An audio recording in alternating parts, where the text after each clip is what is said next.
We're getting right into it. Madeline has our first piece. She's looking at how Idaho small businesses are doing after the federal Paycheck Protection Program aimed at helping those businesses maxed out last week. The Paycheck Protection Program, or PPP, is out of money.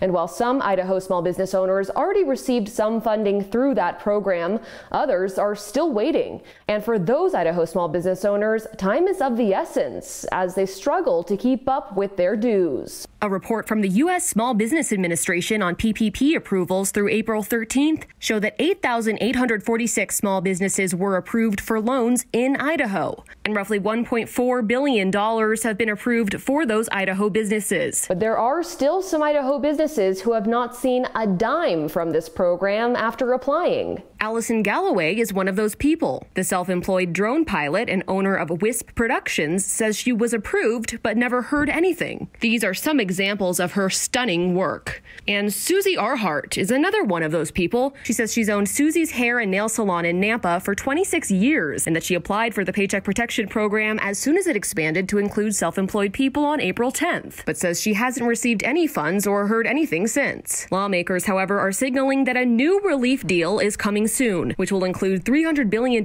in new money for the exhausted Paycheck Protection Program and about $60 billion in loans for economic disaster aid. I spoke with the Idaho Congressman Mike Simpson's communications director, and while he was unable to do an interview with me today, she said he is pushing for an agreement on Capitol Hill with the urgency of time in mind. A joint statement by the Treasury Secretary and SBA Administrator Wednesday says the SBA has processed more than 14 years worth of loans in less than 14 days. We urge Congress to appropriate additional funds for the Paycheck Protection Program, a critical and overwhelmingly bipartisan program, at which point we will once again be able to process loan applications. End quote. I'll keep you updated on how a potential new deal expected to be signed this week on Capitol Hill could impact Idaho's small business owners. Madeline White, Idaho News 6.